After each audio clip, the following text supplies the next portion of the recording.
From the Fifth Quarter Studios in Madison, Wisconsin, you're listening to Coach Unplugged. Here are your hosts, Steve Collins and Drew Slemkus. Next thing is understand that success is not immediate. Okay? This is a difficult thing. This is me sitting in that locker room after the regional final going, I can't do this. I can't win. You know, Rome wasn't built in a day. It takes time. It took Memorial 40 years to, let alone get to the state title, to win one. Okay? And then we've been to the state tournament 6 straight years. Okay? We're one of 5 schools in the state of Wisconsin to ever do that. So it doesn't come right away. You know, it was baby steps for us. You know, we were 7-14, then we were 12-10, then we were 13-9. The culture slowly started to change. We were 15-6. We were 19-4. We lost in the sectional final. I mean, we slowly got there.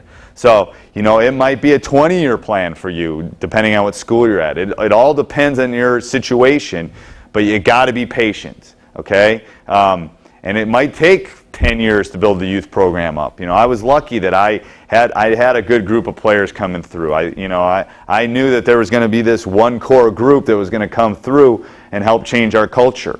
You know, the Wesley Matthews and the Michael Nelson group, I knew that group when they were this tall, and I knew that group was going to come through and be special, and it basically changed the culture in our school. So maybe you got to cultivate one specific youth group or something like that that you know is going to come along. But you got to understand it's not going to happen overnight. It's going to take a while. It's a group mentality. You know, it's that thing that it's going to take time, and it may never happen. But you know, you got to maybe find that specific core group, and that's what we were able to find. We were able to find one core group that we knew was going to be able to win us some games and get us over the hump and get us past the sectional final to the state tournament and eventually to. Next thing is picking your style.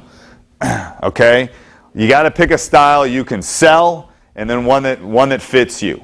Okay, you got to pick a style that you believe in, and that you have players with, and that you believe in.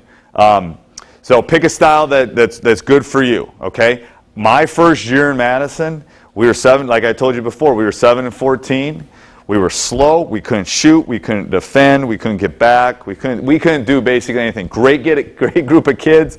One's a dentist. I mean, they're great kids, but we weren't very good. What style did I play? I slowed the ball up. I played a 2-3 zone, and we came down and made 15 passes every time down the court. That's what we had to do to win. Okay, so I had to pick a style that would allow us to get to that point. What do we do now? Well, now I got guys that can shoot. I got guys that can trap. I got guys that can get up and down the court. They can rebound. We're playing a different style. Okay, you know, there's more than one way of winning a state title. Okay, you know, I play a very up-style team. There's a couple teams in our state like Oshkosh West, Milwaukee Vincent of old, who comes down and Appleton East, and they respect the possession, and they're going to come down and make 15 passes, and they're going to get an open shot, and then they're going to come down and play the pack line. There's more than one way of skinning a cat. All right, so you got to find what fits your program and your community well, and it's going to have to adjust. You have to adjust the system with different groups. I think as a high school coach, it's extremely important to adjust your community or your kids. You know, I like playing the up style. I like trapping. I like coming at people. You know, we can separate. You know, I can play more kids. I like that. But if I didn't have those players and I was, you know, in northwest Wisconsin and I had to come down and have a 30-possession game rather than a 90-possession game, I would do that if that would allow us to win. So you got to pick a style you believe in, that your kids can do, and that you can win at. You know, I can sell. It took a lot for me to sell that first style, but I sold it. I said, this is the only way we're going to win any basketball games, guys. You know, we're not going to win running against this team. We got to come down and respect the possession and take some time off the clock and shorten the game up.